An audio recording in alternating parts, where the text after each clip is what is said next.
आइए सुंदर साझी हम सभी मिलकर अपने भाव पूर्ण ब्रह्म परमात्मा अष्टादीश श्री राजी महाराज जी की पावन चरणों में रखते हैं। ये दिल भी तुम्हारा है, ये जान भी तुम्हारी है।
जीवन के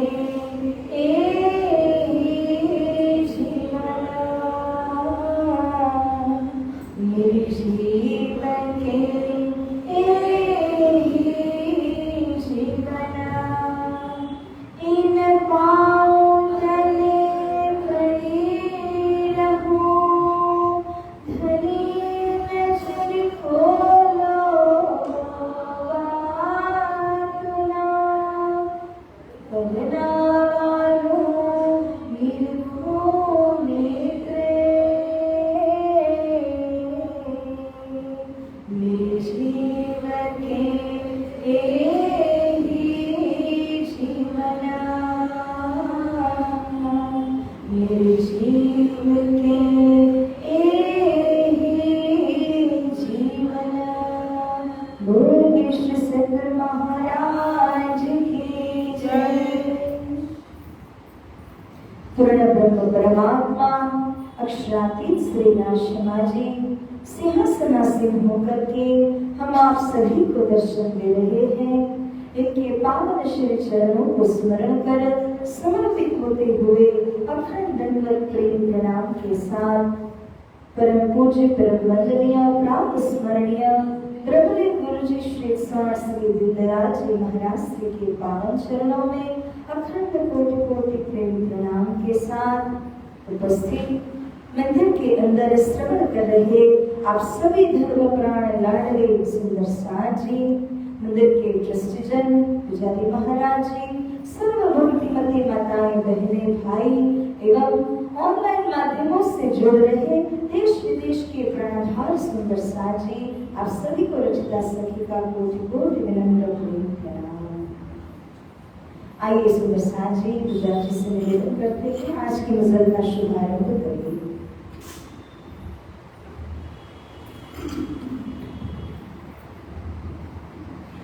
बोलो श्री प्राणनाथ प्यारे के जय, सतगुरु महाराज के जय, श्री धाम के धनी के जय, महाराज श्री बाजू राज के जय, महाराज श्री छत्रसाल जी के जय, स्वामी श्री दास महाराज के जय, श्री वेदक साहिब जी के जय, सर्व सुंदर साध के जय। श्री बंदो सतगुरु चरण को करो धनि प्रेम प्रणाम, अशुभ हरण मंगल करने श्री देव चंद्र जी नाम, श्री प्राणनाथ निज मूल पते श्री महाराज सुनाम, तेज कुमार श्यामा युगल को पल पल करमो प्रणाम, तेरे कुमारे श्यामा युगल को पल पल करमो प्रणाम। लो श्री प्राणनाथ प्यारे की जय।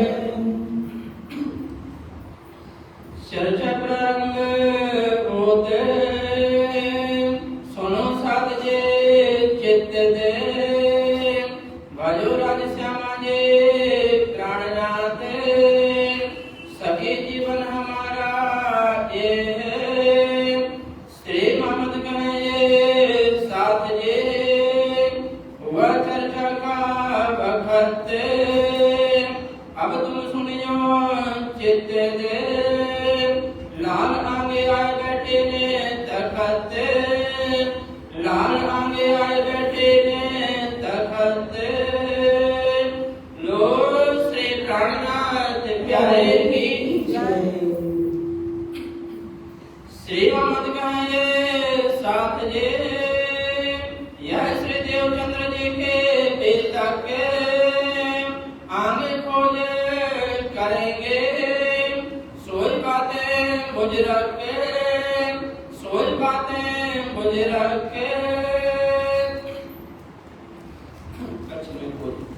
अब कहो कच्छ देश के पहुंचे राम आए तित्ते, तहाँ जब आए खोज करे, सोई बातें बताऊं इत्ते, लगे खोज करने बैठे देवरे जाए, चर्चा को दे पूछते वे प्रतिमा को ठहराए कहा मने माने नहीं राह नावे नजर रे कोई दिन रहे दिन में फिर उठे खोजे ऊपर आए खोजे सन्यासी ये बड़े डिम्बे धारे हम खोजे दिन को आवे खलबे सारे कहाँ जाके खोजिया कहे जानते हैं हम सब तेरे नाम सुमरन नेचे कर गए हो तुम नेचे कर गए हो तुम। बोलो श्री प्राणनाथ प्यारे की जय। प्रणव सुंदर साथ जी। अब वेतक चर्चा के अंदर धन्य श्री देवचंद्र जी जिन्होंने पहले दर्शन को प्राप्त किया तब वे 17 वर्ष की उम्र में थे और तत्पश्चात श्री देवचंद्र जी कच्छ देश पहुंच करके खोज के कार्य में लग जाते हैं, क्योंकि श्री देवचंद्र जी के अंदर जो प्रश्न था मैं कौन, कहाँ से आया, कहाँ वार, कहाँ पार, कहाँ मेरो भरतार, तो इन सब बातों का हल ढूंढने के लिए अब श्री देवचंद्र जी अपनी खोज को प्रारंभ करते हैं। तो जब कच्छ देश में प्रवेश हुए तब सबसे पहले एक मंदिर नजर आया, उसी में प्रवेश हुए। लगे खोज करने बैठे देहुरे जाय, चर्चा को उत पूछता वे प्रतिमा को ठहराय। एक मंदिर के अंदर श्री देवचंद्र जी ने अपनी खोज छानबीन को प्रारंभ किया तो वहां पर ब्राह्मण थे जो मूर्ति पूजा प्रतिमा की पूजा करते थे। श्री देवचंद्र जी ने सोचा इतने वर्षों वर्ष से ये पूजा कर रहे हैं तो पुजारी होने के नाते इनके अंदर कोई तत्व जरूर होगा, क्यों न मैं इनसे धर्म की चर्चा करूं। श्री देवचंद्र जी वहां बैठे और उनसे सारी चर्चा करने लगे। तब उनने ये जवाब दिया कि बेटा आपके अंदर अब सदगुरु कितने सिर्फ 17 साल के हैं और वे ब्राह्मण कितने वर्षों से पूजा कर रहे थे। तब कहा कि अरे बेटा आपके अंदर तो जो खोज करने की जिज्ञासा है, जो विरह है, वो विरह बहुत गहराई का है और हम सभी उद्यम हमारे पेट को सो करतम मिली नर नार, हम सभी अपने पेट का गुजरान करने के लिए इस मंदिर के अंदर रह करके पूजा करते हैं। प्रतिमा को ही सब कुछ बताते हुए हम इसी को प्रमोट करते हैं। तो ऐसा कह करके उन्होंने श्री देवचंद्र जी को आत्मा तत्व का कोई जवाब नहीं दिया, लेकिन आशीर्वाद जरूर देते आगे बढ़ो, कहीं ना कहीं कोई ना कोई गुरु के द्वारा आपके प्रश्नों का समाधान हो जाएगा। तो 8 महीने 10 दिन यहाँ पर रहे, फिर यहाँ से निकलते हैं। तब श्री देवचंद्र जी ने देखा चारों ओर कि किनका बोलबाला है। तब पता चला कि कच्छ देश की प्रजा जो जेती पूजे सब सन्यासी न तेती, बड़े डिम्बधारी है वे ही दत्तात्रेय को मानत देही।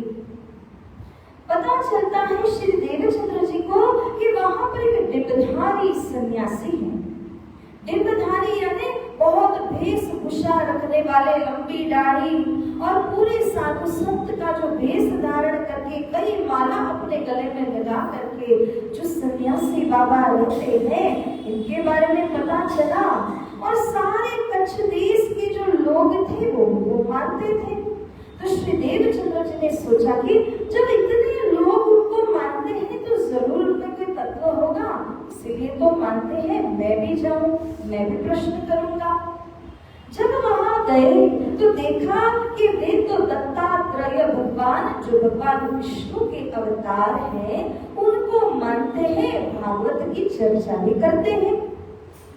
वहां जाकर अपने प्रश्न को पूछने लगे तब उन्होंने कहा कि हम आपको सबसे पहले ज्ञान नहीं अपना मंत्र देंगे। जब तक ये मंत्र आपके अंदर नहीं जाता है तब तक ये ज्ञान भी आपको समझ में नहीं आएगा। दीक्षा मंत्र कहाँ ले लो? श्री देवचंद्र जी ने उनकी बात को माना, दीक्षा मंत्र लिया। मगर सुंदर सार जी एक बात याद रखिएगा कि जहाँ कहीं श्री देवचंद्र जी जाते हैं, जिनका मंत्र अथवा जिनसे ज्ञान प्राप्त करना चाहते हैं, उन्हें सभी की अपनी अपनी मान्यताएं होती हैं। इसी अनुसार देवचंद्र जी उनके करे हुए मार्ग पर चलते हैं, साधना भक्ति करते हैं, फिर उनको गुरु बना करके उनसे ज्ञान लेते हैं। तो जब इनके पास गए, इन्होंने साफ साफ बताया, हम आपको मंत्र यूं ही नहीं देंगे, सरल नहीं। इस मंत्र को हासिल करने के लिए पंचाग्नि तपना पड़ेगा, हिमालय के बर्फ में जाकर के साधना करनी पड़ेगी। इस प्रकार से जब कहा, श्री देवचंद्र जी उसके लिए भी तैयार हुए, क्योंकि मरता क्या नहीं करता। उनके लिए तो ये है कि बस मुझे कोई मेरे प्रश्नों का समाधान दे दे। इसलिए उन्होंने सारी उन चीजों को पालन किया, मंत्र ग्रहण किया और उसके बाद में एक शिष्य की तरह बैठ करके उनके पास से प्रश्नों का समाधान को प्राप्त करने लगे। कहाँ जाए कि खोजिया, कहे जानत है सब हम, देवी नाम सुमिरन निश्चय कर ग्रहो तुम। मैं सब कुछ जानता हूँ, दिवदारी सन्यासी जी ने कहा। तो देवचंद्र जी ने नाम सुमिरन लिया, दीक्षा मंत्र लिया और प्रश्नों का समाधान प्राप्त करते हुए उन्हें पता चला कि इन गुरु की पहुंच तो 14 लोक के अंदर की ही है। ये तो 14 लोक के अंदर की बातें बता रहे। और देवचंद्र जी की जो जिज्ञासा थी वो 14 लोक के अंदर की तो बिल्कुल ही नहीं थी। तब वहां से श्री देवचंद्र जी ने उनको जो जो प्रश्न किए, उन्होंने भी कहा कि बेटा इनका समाधान अब मैं नहीं कर सकता, आपको मैं आशीर्वाद देता हूँ, आगे बढ़ो, जाकर के कोई ऐसे गुरु को ढूंढो जो आपके प्रश्नों का उत्तर दे दे। ऐसा करते हुए अब धनी देवचंद्र जी को उन्होंने आगे बढ़ाया। श्री देवचंद्र जी ने एक और गुरु के बारे में सुना था, वे तो राजगुरु थे। राजगुरु माने जो कच्छ देश के राजा हैं उनके गुरु थे। वे राजगुरु कहाँ नहीं, बहुत चेले तिनके, इतने सारे चेले चपेटे बना करके रखे थे। तो श्री देवचंद्र जी ने सोचा ये तो मेरे प्रश्न का जरूर समाधान कर पाएंगे, राजा के गुरु जो ठहरे। तो वहां पर भी जब जाते हैं, वे कवचीरा योगी थे, कान को चीर करके जो योगी जो तपस्या ये हठ योग आदि करते हैं वे ऐसे थे। तो देवचंद्र जी ने अपने प्रश्नों को वहां पर भी रखा, उनकी कही हुई सारी डिसिप्लिन, सारी साधनाओं का पालन भी किया। मगर हुआ ये कि जैसे इनसे पहले कहा बिंबधारी सन्यासी के पास गए थे, वो देवचंद्र जी के प्रश्न को समझ तो पा रहे थे, मगर ये राजगुरु होने के बाद भी प्रश्न को समझ ही नहीं पा रहे थे। तो समाधान क्या करते भला? उनके पास भी समाधान जब नहीं हुआ, तब 4 महीने 10 दिन यहाँ व्यतीत करने के बाद श्री देवचंद्र जी और आगे बढ़े। जैसे जैसे आगे बढ़ते हैं वैसे वैसे दिल के अंदर की क्रांति बढ़ रही है, बढ़ रही है, बढ़ रही है। अब श्री देवचंद्र जी ने देखा कि बीच रास्ते में कुछ जानवरों को नचाने वाले वैरागी के वेश में थे, भगवा रंग के कपड़ा पहने हुए वैरागी देश के अंदर, जिनको बोलते हैं कापड़ी कलंदर, उनको देखा।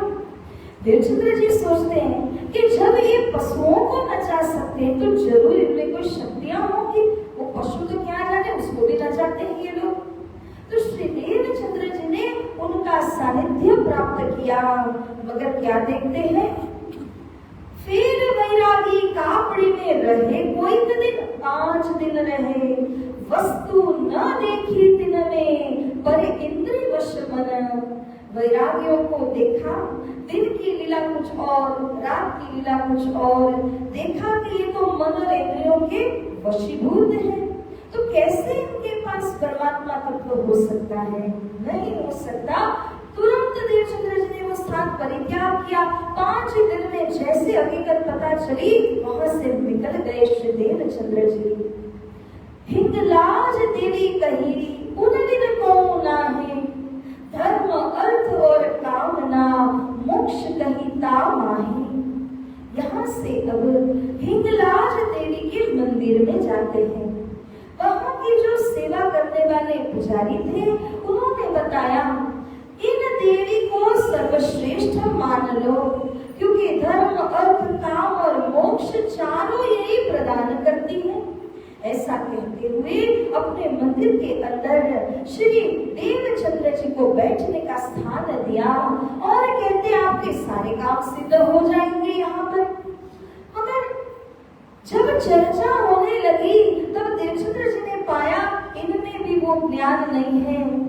हमने कल सुना था कि सतगुरु वो है जो आपको आत्मा परमात्मा के मिलन का ज्ञान देते हैं, मगर इनके पास भी वह ज्ञान नहीं मिला। श्री देवचंद्र जी 15 दिन यहाँ पर रहे, मगर कोई सार उनके हाथ में नहीं आने पर अब यहाँ से भी निकलना पड़ा। पूछे मुल्लन सोता। अब एक दिन वहां से गुजर रहे थे रास्ते पर से, तो बाघ की आवाज सुनी और बाघ ने कहा गया ला इल्ला इल्लल्लाह। तो ये 3 बातें बोल रहे हैं, क्या बात होगी? इसीलिए श्री देवचंद्र जी मस्जिद में पहुंचे, मुल्ला के साथ में संग किया और पूछा कि आपका जो मंत्र जो आप माइक के ऊपर बोलते हैं उसका अर्थ क्या है, आप किसकी पूजा करते हो? तब एक तरफ तो कहा हमारे धर्म गुरु मोहम्मद साहिब है, जिन्होंने खुदा का दीदार करते हुए कहा है कि वो तो अमृत स्वरूप है, जुल्फिकार है, घुंघराले बाल वाले हैं। और दूसरी ओर वे स्वयं ही ऐसी बात करते कि हमारे खुदा निर्गुण निराकार है, बेचुन बेचगुन बेछबी बेनमुन है। तो उनकी ही अपनी बात के अंदर 2 भाव मिलने के कारण उनकी ही बात मिलान न होने की वजह से श्री देवचंद्र जी इनकी बात को स्वीकार नहीं कर सके। महीना दिन तक उन्होंने समय व्यतीत किया, लेकिन फिर भी समाधान नहीं हुआ। जहां जहां देवचंद्र जी गए थे, सब कोई के पास जाते तो वो बताते वेद में मेरा धर्म बताया है, वेद यूं कहता है, हम वेद की मान्यता रखते हैं। तो देवचंद्र जी ने सोचा कि मैं अलग अलग स्थानों में जा रहा हूँ, सब कोई वेद की साक्षी देते हैं, क्यों ना मैं वेद का अध्ययन कर लूं। वेद का अध्ययन करने से सब बातें खुल जाएंगी। तब श्री देवचंद्र जी ने बहुत मेहनत करते हुए, कायस्थ ब्राह्मण को वे थे ही, और अपने नीति नियमों का पालन करते हुए वेद अध्ययन किया। इसके लिए वेद भवन में पहुंचे और वेद भवन के अंदर वहां पर 4 वेदों का ज्ञान श्री देवचंद्र जी ने 2 वर्ष तक संग्रह किया। इन 2 वर्ष के दरमियान जब 4 वेदों का सार निकल के आता है, तब उसके अंदर से महावाक्य मिलता है। अब देखिए, जैसे हमारी श्रीमुख वाणी है 18,758 चौपाइयां, मगर मूल क्या है? 16 अक्षर का मंत्र। उसी में से इस सर्व चौपाइयों का विस्तार हुआ है। इसी प्रकार पूरे वेद का विस्तार हुआ, लेकिन उसका जो एक मूल मंत्र है, वो मूल मंत्र को महावाक्य कहा गया। इसी महावाक्य के ऊपर श्री देवचंद्र जी ने और गहराई से अध्ययन किया। ऋग्वेद कहता है प्रज्ञानम आनंदम ब्रह्म, कि जब आप ज्ञान लेते हो उस ज्ञान के द्वारा आनंद होता है, इस आनंद से ही ब्रह्म उत्पन्न होते हैं। देवचंद्र जी ने कहा ब्रह्म कदापि उत्पन्न नहीं हो सकते, और आनंद तो ब्रह्म का अंश है। इसलिए कैसे मान लिया जाए कि उस ज्ञान से ब्रह्म प्रकट होते हैं तब भी नहीं हो सकता, विवेचन में बैठा ही नहीं है बात उनकी। तब दूसरे वेद का अध्ययन करने लगे और तब जब आते हैं यजुर्वेद का अध्ययन किया, उसके अंदर में कहा तत्त्वमसि, तुम भी ब्रह्म हो। जब कहा तुम भी ब्रह्म हो तो गुरु शिष्य को जैसे बोलते हैं कि तुम भी ब्रह्म हो, लेकिन तुम कहने पर क्या समझना, मेरा मन ब्रह्म है, मेरी बुद्धि ब्रह्म है, मेरा शरीर ब्रह्म है, किस तत्व को ब्रह्म कहा जा रहा है, ये खुलस्त नहीं हो पाया। फिर से तीसरे वेद का अध्ययन किया, सामवेद के महावाक्य को जब पढ़ा तब उसने कहा अहम ब्रह्मास्मि, मैं ब्रह्म हूँ। ये मैं कौन है? हमारे शरीर के अंदर मन बुद्धि अहम चित्त ये सब कुछ है, किसको ब्रह्म बता रहे हैं? इस बात का फिर से खुलासा नहीं हुआ। चौथे वेद में प्रवेश हुए, अथर्ववेद। इस अथर्ववेद के अंदर में सार रूप जो महावाक्य है वो कहा गया है अयम आत्मा ब्रह्म। अब आई बात, अयम यानी मेरी आत्मा ही ब्रह्म है। लेकिन अगर आत्मा ब्रह्म हो तो शरीर ब्रह्मधाम हुआ, और ये शरीर तो नश्वर है, एवं ये आत्मा ऐसे नश्वर शरीर के अंदर अपना धाम बना करके कैसे रह सकती है? जरूर इस आत्मा के परे कोई तत्व है। ये बात श्री देवचंद्र जी ने विवेचन करके पता लगाई। प्यारे सुंदर जी, मैंने उस दिन कहा था कि कैसे श्री देवचंद्र जी वेद शास्त्र पुराण का अध्ययन करते हैं। क्यों? क्योंकि श्री देवचंद्र जी के अंदर कौन सी बुद्धि थी? जागृत बुद्धि। जो जागृत बुद्धि परम धाम की बुद्धि है, संसार की स्वप्न की बुद्धि नहीं है। इसी जागृत बुद्धि के द्वारा ये सारा विवेचन धनी देवचंद्र जी कर पाते हैं। और यदि ये जागृत बुद्धि ना हो तो स्वप्न बुद्धि से इतना विवेचन कोई नहीं कर सकता है। ये तो जागृत बुद्धि के कारण धनी देवचंद्र जी इस प्रकार से सारा विवेचन कर रहे थे। तो इस प्रकार से जब से धनी देवचंद्र जी घर को छोड़ छाड़ करके निकले थे तब वे 17 साल के थे। अब श्री देवचंद्र जी ने 4 वर्ष छानबीन खोज करी। अब उनकी आयुष्य कितनी हुई? 21 साल की। 4 वर्ष मार्ग बहु देखे, गोविंद प्रेत नगर सम देखे, चित्त को शांति मिली नहीं काहीं, भई दाह बहु हृदय माही। श्री देवचंद्र जी ने 4 वर्ष मेहनत तो बहुत की, लेकिन हर वो स्थान उनको ऐसे लगा जैसे गोविंद भेड़ा हो। चित्त को शांति नहीं मिली और क्रांति बढ़ती चली गई। ये क्या है? मैं तो समझता था कि जो भी वैरागी वेश में है, जो भी सफेद कपड़े धारण किए हुए हैं, ये तो बहुत पवित्र होंगे, लेकिन इन सबके अंदर 14 लोगों से बढ़ करके तो कोई ज्ञान ही नहीं है। जब श्री देवचंद्र जी को यह मालूम चला तो उनको याद आता है गोविंद भेड़ा। गोविंद भेड़ा शास्त्रों के अंदर बताया हुआ एक ऐसा दृष्टांत है जिसके अंदर एक गांव का मुखिया गोविंद पटेल नाम का व्यक्ति हुआ करता था। वो सारे गांव वालों को इतना परेशान करता था, इतना मुश्किलों में डालता था कि सब प्रार्थना करते थे ये मर जाए, ये चला जाए, इतनी मुश्किलें दे रहा था। जब वो वास्तव में मरा फिर भी उसने लोगों को सताना नहीं छोड़ा। वो प्रेत बन गया। उसे लगा कि मैं प्रेत बना हूं तो मैं सबको ही ऐसा बना दूं, प्रेत योनि में मैं लटका हूं, मैं सबको लटका दूं। उसने प्रेत योनि के अंदर एक बाजार को लगाया। उस बाजार के अंदर ऐसी ऐसी आकर्षक वस्तुओं को लगाता है, डिस्प्ले करता है कि जिसकी वजह से आने जाने वाले उन वस्तु को देख करके आकर्षित हो जाते हैं, और आकर्षित होने पर वो जैसे ही जाकर के उस वस्तु को टच करते हैं वो भी प्रेत ही बन जाते हैं। गांव में से एक व्यक्ति आया, प्रेत बना, दूसरा आया, प्रेत बना, सारे गांव को उसने प्रेत ही बना दिया।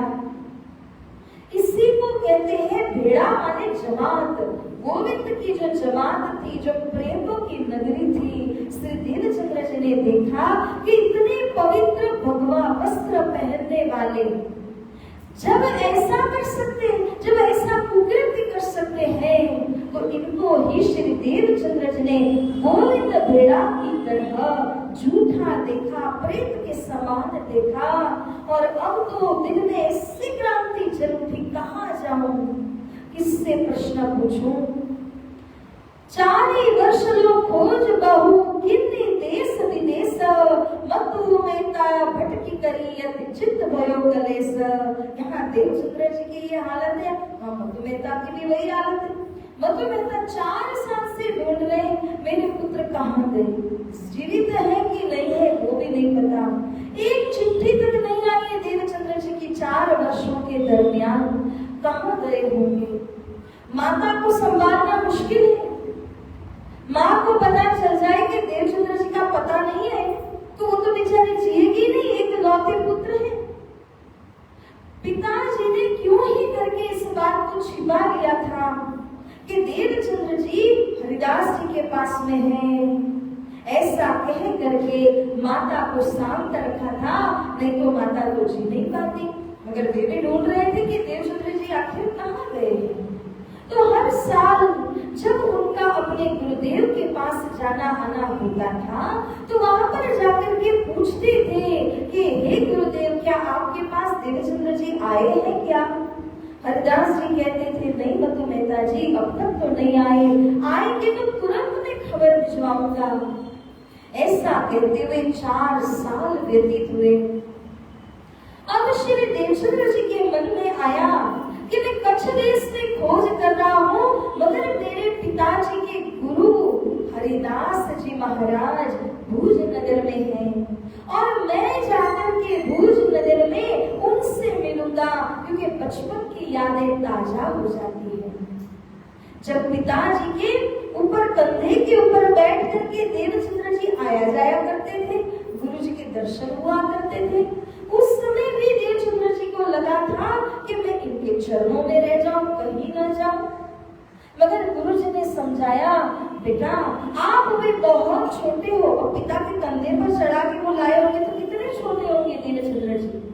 उसी समय से उनको लग रहा था कि मैं यहाँ पर गुरुदेव के पास ही रह जाऊं।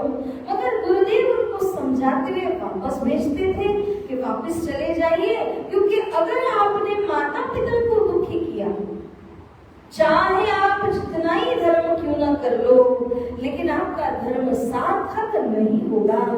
ऐसा समझा करके बाल्य अवस्था के देवचंद्र जी को वापस भेज दिया था। अब के बाद 4 साल के उपरांत 21 साल की उम्र में श्री देवचंद्र जी पहुंचे हरिदास जी के पास में। इस नजारे को गीतकार ने बड़ी सुंदरता से प्रस्तुत किया हुआ है। निज स्थल हरिदास के सतगुर पहुंचे जाई, तजी के खोज सबई तुरंत गुरु को भेंटे आई। श्री देवचंद्र जी जब आकर के मंदिर के द्वार खड़े हुए, गुरु जी ने देवचंद्र जी को देखा, और श्री देवचंद्र जी गुरु जी का, हरिदास जी का साक्षात्कार करते हैं। उभय चातक स्वाति जल है मग्न चंद्र चकोर। 2 दृष्टांत दिए हैं। जैसे कि चातक पक्षी चंद्रमा को निहारता है, इसी तरह से जैसे चंद्र और चकोर, चकोर नाम का पक्षी है, वो भी चंद्रमा को देखता हुआ बस एक इंतजार में रहता है कि कब वर्षा की पहली बूंद हो और वो मेरे अंदर जाए। इसके इंतजार में जिस प्रकार से वह चकोर पक्षी रहता है, इसी प्रकार से हरिदास जी देवचंद्र जी के इंतजार में थे। उन्हें विश्वास था कि कभी ना कभी तो देवचंद्र जी जरूर यहाँ आएंगे। और जब वो वास्तव में आ पहुंचे तो गुरु शिष्य के बीच में देखा देखी हुई और तब श्री देवचंद्र जी को हरिदास जी बहुत शांतता प्रेम से निहारने लगे। इस प्रकार से गिरा गदगद कुशल पूछते। हरिदास जी श्री देवचंद्र जी को देखकर ऐसे गदगद हुए जैसे कोई हमारे यहाँ आ जाए उसका हम बड़ा सत्कार करते हैं, वो जो सम्मानीय होते हैं। इसी प्रकार से यहाँ हरिदास जी श्री देवचंद्र जी के पास में गदगद होकर के पहुंचे। उन्हें मालूम था माता पिता कितने परेशान हैं, इसलिए श्री देवचंद्र जी का क्षेम कुशल पूछा और कहा कब से निकले आप घर से? देवचंद्र जी कहते हैं बारात के साथ 4 साल पहले घर पे खबर किया, इन्फॉर्म किया, याद ही नहीं आया। श्री देवचंद्र जी के अंदर ऐसी विरक्ति है कि घर परिवार को बिना याद किए उन्होंने सीधे अपनी खोज का प्रारंभ कर दिया और पत्र व्यवहार करते तो शायद पिता आकर ले जाते। इसी डर के वजह से कभी कोई पत्र व्यवहार नहीं किया। श्री देवचंद्र जी ने सदगुरु तहाँ उत्तर दियो, बड़ी चूक की बात, बिन कहे बितु मात को आयो संग बरात। मेरे से गलती हो गई है गुरुदेव, माता पिता को बिना कुछ कहे ही मैं आ गया हूँ यहाँ खोज करने के लिए। 4 वर्ष हुए मैंने पत्र व्यवहार तक नहीं किया है। तब गुरुदेव कहते हैं जान हार उठको लखो, लिखी पठाओ कुशलात, पानी भी तब दूंगा जब पत्र लिखोगे। पहले पत्र लिखो, वहां जाने आने वाले व्यक्ति को पकड़ाओ, फिर यहाँ पर पानी दूंगा। तुरंत पत्र लिखाया और वह पत्र रवाना हुआ और जब तक कि मधुमेता को पहुंचता, उनके हाथ लगता, वहां तक तो बहुत समय चला जाता है, क्योंकि उन दिनों कौन सा व्हाट्सएप था या फिर कौन सा टेलीग्राम था, कुछ भी नहीं। दिन लग जाते थे, महीने लग जाते थे जाने वाले को ढूंढते हुए। इस प्रकार अभी श्री देवचंद्र जी ने पत्र व्यवहार किया। अब सुंदर साथ जी इन हरिदास जी के विषय में श्री लालदास जी महाराज जी संक्षिप्त परिचय क्या देते हैं? ये कौन थे? वे थे राधा वल्लभी, सेवक कारज आत्मा, सेवा बां के बिहारी जी की करे सखी भाव धर्म। ये थोड़ा सुनना और समझना जरूरी है कि हरिदास जी कौन थे। राधा वल्लभी संप्रदाय के थे और उनकी जो कुछ भी सेवाएं थी उनके इष्ट कौन है? बांके बिहारी और बाल मुकुंद जी। व्रज के बाल स्वरूप जिनको लड्डू गोपाल भी बोलते हैं, ये है बाल मुकुंद। रास बिहारी जिनको बोलते हैं बांके बिहारी। इन दोनों की मूर्ति बनाकर रात दिन उनकी सेवा हरिदास जी किया करते थे। तो जब श्री देवचंद्र जी ने वहां पर देखा कि ये हरिदास जी अपनी आत्मा के कारण सेवा करते हैं, पहले उन्होंने देखा था कि कैसे उदर निमित्तम बहुकृत देशम, पेट पालन करने के लिए कई लोग सेवा करते थे, पुजारी बनते थे। मगर हरिदास जी को देखा, तुरंत उनको समझ में आ गया कि ये तो आत्मा हेतु सेवा कर रहे हैं, इनको अपने पेट का गुजरान करने के लिए सेवा करने की आवश्यकता नहीं है। ये जब देखा श्री देवचंद्र जी ने अति प्रसन्न हुए। रात दिन की सेवा हरिदास जी करते थे। गर्मी की ऋतु आए तो ठंडक करने की सेवा, ठंडी की ऋतु आए तो गर्मी करने की सेवा करते थे।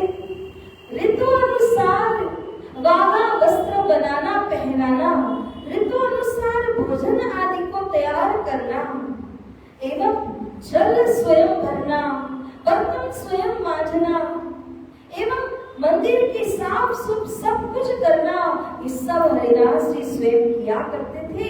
इतने सेवा भावी थे कि रात दिन वो सेवा करते थे। ऐसे हरिदास जी को जब धनी देवचंद्र जी ने देखा तब उनके मन में बात आ गई। तब कहते हैं इन ठिकाने आय के आत्म पायो करार, यह सजवती देख के लगे करने विचार, मैं इनकी सेवा करूं। बोलो श्री सतगुरु महाराज की, श्री प्राणनाथ प्यारे की जय। श्री देवचंद्र जी ने सोचा मैं इनकी सेवा करूं। किनकी? बांके बिहारी जी की, बाल मुकुंद जी की, क्यों हरिदास जी की?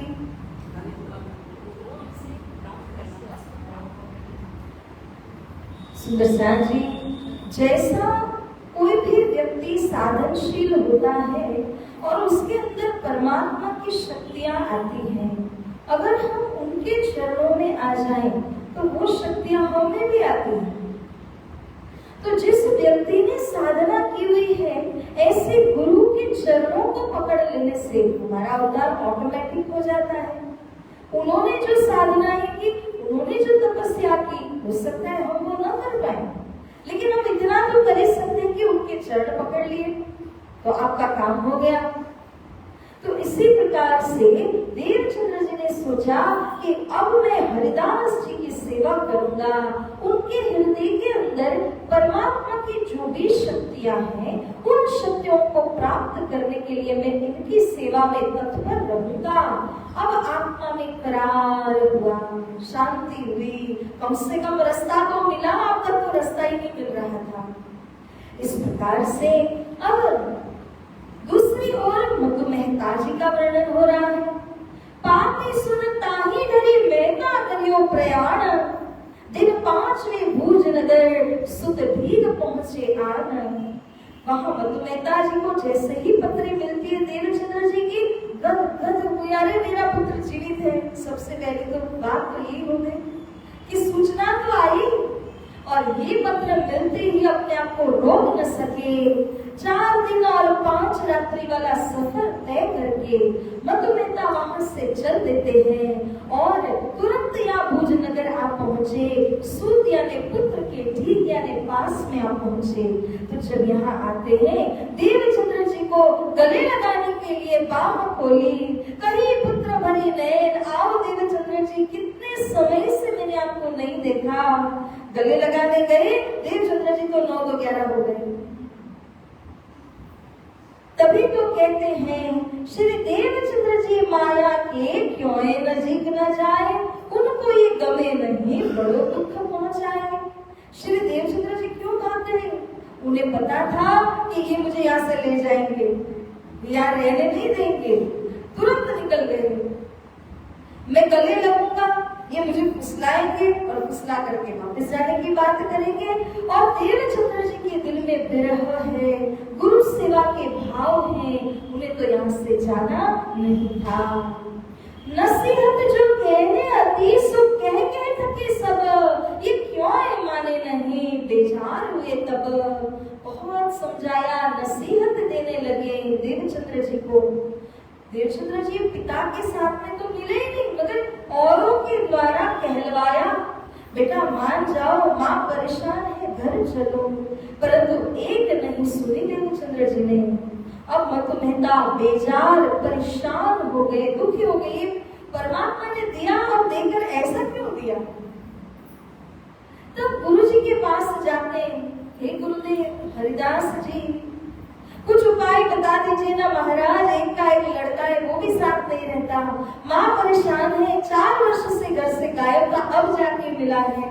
कुछ उपाय कर दीजिए, समझा दीजिए कि वापस चला आए। हरिदास जी कहते हैं, समझा तो मैं दूंगा, चले तो वो जाएंगे, मेरी बात को ठुकराएंगे नहीं।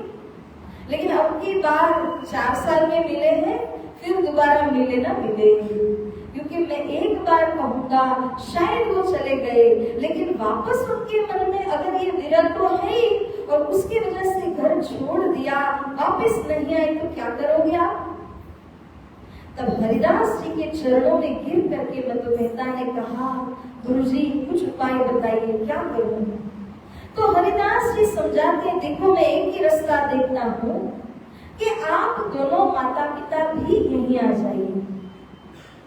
आपकी सारी व्यवस्था का मिलान मैं यहाँ कर दूंगा, क्योंकि उनके लिए अतिथि देवो भव, वो भी उनका धर्म है, वो सेवाधारी है। तब उन्होंने कहा कि मैं आपके लिए एक नया सा घर सारी सामग्रियों समेत तैयार करवा दूंगा। माता जी को लेकर आप यहाँ आइए, तीनों उस घर में रहिए, ताकि आप दोनों भी पुत्र के साथ रह सके और पुत्र जो है वो यहाँ सेवा करते रहेंगे। उनके हृदय के जो भाव है कि मैं गुरु हरिदास जी के पास में रहूं, वो भी पूर्ण होगा, ज्ञान भी लेते रहेंगे, तो तीनों जन अपने अपने में खुश रहेंगे। जब ऐसा समझाया, मधुमेता के गले के नीचे बात उतर गई, क्योंकि मधुमेता व्यापारी था। हर महीने के अंदर कभी न कभी उनको उमरकोट से भुजनगर आना पड़ता ही था। उमरकोट से भुजनगर आते थे तो यहाँ से पशु इत्यादि को खरीद करके फिर उमरकोट ले जाते, वहां पर बेचते थे, मुनाफा कमाते थे, फिर से आना जाना होता। तो अब भी वही होना है, मगर फर्क क्या है कि अब रहना यहाँ होगा, उमरकोट में जाकर व्यापार करना होगा। पहले उमरकोट रहते थे, व्यापार यहाँ से होता था। तो इतना ही फर्क उनको पता चला। माता जी को जाकर के बताया कि हे देवी, मैंने आपको 4 साल तक असलियत नहीं बताई थी, मैं खुद नहीं जानता था कि देवचंद्र जी कहाँ हैं। लेकिन अब की बार 4 साल के बाद हरिदास जी के पास में देवचंद्र जी पहुंचे हैं, और तब गुरु जी के पास मैं भी पहुंचा, मगर देवचंद्र जी वापस आने के लिए तैयार नहीं है। तो आप एक काम करिए, हम दोनों वहीं पर भुजनगर में घर बसा लेते हैं, क्या आपको ये उचित लग रहा है? कुंवरबाई से पूछा। कुंवरबाई कहती है, ये क्या पूछ रहे हो, हमरो चित्त सूर्य में बसियो, मेरा दिल तो मेरे बेटे में बसा हुआ है। जहाँ मेरा बेटा है मैं तो उसको देखना चाहती हूँ, मुझे क्या फर्क पड़ता है कि मुझे कहाँ रहना है। तुरंत इंतजाम कीजिए और मुझे देवचंद्र जी से मिलाइए, मैं अब उनके बिना नहीं रह सकती हूँ। तो बहुत विरह करती हुई माता ने सारी बातों को स्वीकारा। यहाँ से विदाई लेते हैं, 4 दिन 5 रात्रि का रास्ता तय करके भुजनगर पहुंचे, सारे कुटुंबियों से विदा ले ली। और अब भुजनगर के अंदर हरिदास जी ने एक नया हॉल और नया घरबार सारी वस्तुओं समेत उनको सजा करके दिया, एवं मधु मेहता कुंवरबाई अपने सुपुत्र श्री देवचंद्र जी के साथ में इसमें रहने लगे। तो इस प्रकार से ये भी परमात्मा की ऐसी कृपा है, इसके पीछे भी सार है सुंदर सा जी। श्री देवचंद्र जी मंदिर ही में रह करके मंदिर का दाना खाते हुए साधना करते तो समय ज्यादा लगता है, और अपने घर में रह करके अपने माता पिता का जो अधिकार का अपना दाना होता है उसे खा करके जब साधना करते हैं तो और भी जल्दी से साधना हो पाती है। साधना के बड़े नियम होते हैं, इसलिए परमात्मा की कृपा से माता पिता भी यहाँ पर आ गए और श्री देवचंद्र जी अब इनके साथ ही साथ रह करके अपनी गुरु सेवा इन सब में लग गए। तो लाला श्री महाराज कहते हैं, पुण्य अनन्य भाव से श्री सतगुरु सेवा नवतन हृदय धरी, गुरु प्रसन्न कारण आतुरता वाणी चित्त में धरी धरी। श्री देवचंद्र जी गुरु सेवा करने लगे। ये जीवन का एक ऐसा अद्भुत अनुभव है, ये मैंने खुद ने अनुभव किया है कि जब आप गुरु की सेवा करते हैं उस सेवा में इतनी ताकत होती है कि जन्म जन्मांतर से चित्त के ऊपर लगा हुआ जो मैल कूड़ा कचरा पाप आदि वो विकार धुल जाता है बिल्कुल। गुरु सेवा में ये शक्ति है। इसके तो कईयों दृष्टांत हैं, मजल लंबी है, नहीं तो बहुत सारे दृष्टांत भी सुनाने की इच्छा तो है, आगे पीछे कभी सुनाना पड़ेगा। लेकिन सुंदर साथ जी कुल मिलाकर सौभाग्य की एक बात यह है कि जिन जिन्होंने गुरु सेवा की, वो झाड़ू लगाने की हो, गुरु के चरण दबाने की हो, मगर डायरेक्ट आपको जो फल मिलता है वो परमात्मा की सेवा का मिलता है। कभी कभी हमें लगता है ना कि हम डायरेक्ट राज्य की सेवा क्यों न करें, गुरु है, गुरु को बाईपास करके राज्य की ये सेवा क्यों न करें, ऐसा भी लगता होगा। राज्य महाराज जी की सेवा जब करने जाओ तब वो हृदय के अंदर भाव होता है कि मैं धामधनी की सेवा कर रहा हूँ, लेकिन जो बुद्धिजीवी है, जो साधनशील है, उनके अंदर ये भाव होता है कि मेरे गुरुदेव रात दिन राज्य की उपासना कर रहे हैं, तो अगर मैंने गुरुदेव के चरण पकड़कर उनकी सेवा कर ली तो डायरेक्ट राज्य की ही सेवा हो जाती है। गुरु तो मनुष्य तत्व है, तो गुरु की सेवा करना ही सीधा वो राज्य की सेवा मान करके करते हैं। और ये मेरा निजी अनुभव भी रहा है। जब परम पूज्य गुरु जी के लिए कभी झाड़ू लगाने की सेवा, कभी कुछ सफाई करने की सेवा मिल जाती, तब हृदय के अंदर ऐसा भाव होता है मानो दिल के विकार अपने आप साफ हो रहे हो। आप जमीन पे नहीं, दिल के ऊपर झाड़ू लगा के उसको जैसे साफ कर रहे हैं, ऐसा अनुभव होता है। इसीलिए कहा है यस्य देवे परा भक्तिर यथा देवे तथा गुरु तस्यैते कथिता यथा प्रकाशन्ते महात्मनः। जब आप परमात्मा का भाव लेकर गुरु सेवा में लग जाते हो तो गुरु जी के हृदय के अंदर जो तत्व है वो आपके दिल में भी प्रकाशित होते हैं। अब यहाँ तक एक स्टोरी आ चुकी है, मुझे बोलना ही पड़ेगा। हम जानते हैं ना आद्य शंकराचार्य जी महाराज, जिन्होंने चारधाम की स्थापना की थी। उन गुरु शंकराचार्य जी के बहुत सारे शिष्य उनके आश्रम में अध्ययन किया करते थे। उनमें से एक शिष्य जिसको सनंद नाम था, वो भी था अनपढ़ गवार, कुछ नहीं आता जाता। क्लास में बैठता है, गुरु जी को देखता है, ताकता है, बस उसे कुछ पता नहीं है, न लिखना आता है न कुछ आता है। तो एक बार ऐसा हुआ कि गुरु जी ने जब क्लास आगे बढ़ानी चाहिए तो देखते कि सनंद तो बैठा ही नहीं है, तो रुक गए, मैं आगे नहीं समझाऊंगा। सारे शिष्यों ने मिलकर विरोध किया, गुरुजी वो तो वैसे भी पढ़ा लिखा नहीं है, न लिखता है न कुछ बोलता है, तो उसके लिए क्यों आप हम सभी का समय खराब कर रहे हैं। तो गुरुदेव शंकराचार्य जी कहते हैं कि देखो भाई, संबंध जो करता है ना, तुम में से कोई नहीं करता, प्रमाण चाहिए? बोले हाँ। गुरुदेव ने बैठे बैठे आवाज लगाई, सनंद करके आवाज देते हैं।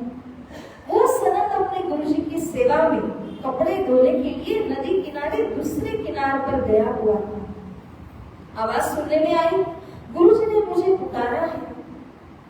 तुरंत उसने सारे काम छोड़े, हाँ गुरुदेव मैं आ रहा हूँ जवाब दिया, और उस नदी को पार करना था, उसके ध्यान में नहीं आया कि यहाँ पानी है।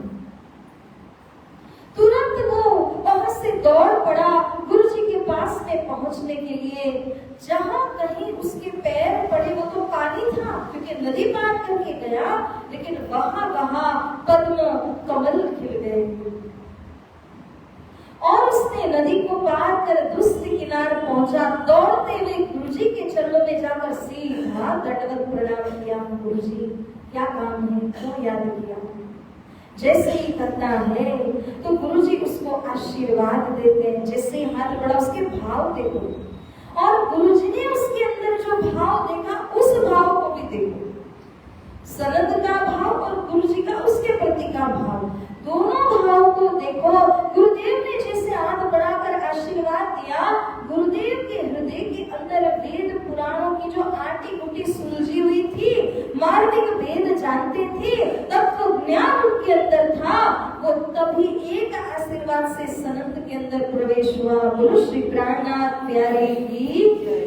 और तुरंत ही सनंद के अंदर वो सारे मार्मिक भेद उतर आए।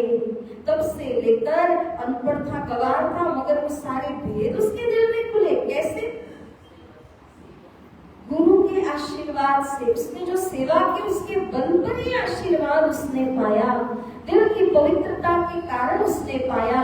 अन्य शिष्य तो गोपते रह गए, पढ़ते रह गए, और सारी बातें उसके दिल में आ गई गुरु के माध्यम से। गुरु सेवा का ये प्रताप है। और इसी सनंद को शंकराचार्य जी ने 4 धाम में से एक का कार्याधिपति भी बनाया।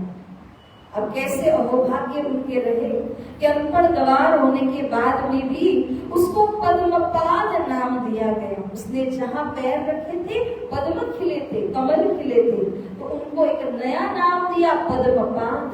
और उनको चारधाम में से एक गादी के ऊपर में भी बिठाया गया। इस प्रकार से हृदय के अंदर देखो गुरु कृपा ने क्या चमत्कार कर दिया। इसीलिए कहते हैं ना कि जो भी हम थे और अभी जो हम हैं, इसके बीच का जो फर्क है बहुत बड़ा फर्क है। और हमें बनाने वाले हमारे गुरुदेव हैं। इसका जाहिर एग्जाम्पल आपके सामने है। इसलिए जैसे गुरु की सेवा जब कोई करते हैं, गुरु के प्रति समर्पित जब कोई होते हैं, उनका आशीर्वाद ही काफी होता है। लाख कमियां, करोड़ों अवगुण को नाश करना हो बस गुरु कृपा। गुरु कृपा, गुरु का आशीर्वाद चाहिए तो भव सागर करने में कोई कमी नहीं होती, देरी भी नहीं होती। श्री देवचंद्र जी की बात करें तो रात दिन सेवा करने लगे और इसी सेवा से गुरुदेव हरिदास जी प्रसन्न हुए। गुरुदेव हरिदास जी देखते रहे अलग अलग सेवाएं देवचंद्र जी कर रहे। कभी जल भर के ले आने की सेवा करते, बर्तन को अच्छी तरह साफ करेंगे, जल भर के नदी से ले आएंगे, पक्षी की परछाई भी पड़ने नहीं देंगे, और अगर भूल से पड़ भी गई तो जल को फेंक करके वापस से प्रक्षालन करते हुए नया जल भर के इसी तरह से ले आते हैं। ऐसी अति कठोर सेवाओं में श्री देवचंद्र जी अब लग गए।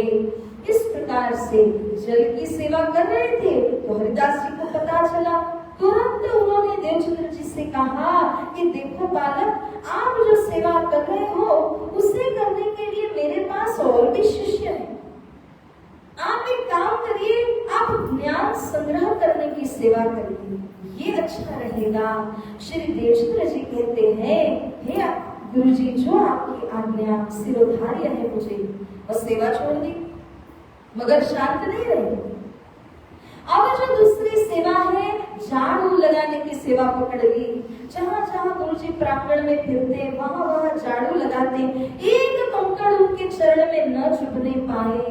इस प्रकार से सेवा करने लगे। कुछ अरसे के बाद हरिदास जी ने वह देखा, छुड़ा दिया।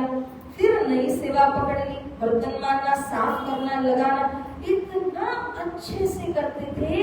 हरिदास जी को कभी कभी तो ये भ्रम हो जाता था, मैंने कब बर्तन धोए और मैंने कब सजा करके, बिल्कुल अपने गुरु जी की तरह। ऐसे ही और भी सेवा करने लगे तो परिक्रमा करने की सेवा कर ली। रात के समय ब्रह्म मुहूर्त 3 से 6 बजे तक का समय आते हैं, गुरुदेव के मंदिर में सेवा करते हैं, परिक्रमा करते हैं। इस प्रकार से अलग अलग सेवाओं में श्री देवचंद्र जी अपना समय व्यतीत करने लगे। और गीतकार कहते हैं, शिव विरंची रमा रमण सन शुक मुनि नहीं व्यास, शेष शारद निगम नारद करहि तेहि पद आस। समझने की बात है। किन किन के नाम लिए देखो, शिव, विरंची, रमा रमण यानी विष्णु भगवान, तीनों देव के नाम आ गए। सन यानी शंकादिक, शुक यानी शुकदेव जी, व्यास जी, देखो संसार के जितने बड़ी बड़ी विभूतियां हैं सभी के नाम आ गए। अब ये सब क्या कर रहे हैं? शेष यानी नीचे जो शेष साई है, शारद ब्रह्मा जी है, निगम नारद, और कौन? नारद मुनि स्वयं जो ब्रह्मा जी के मानसिक पुत्र में है।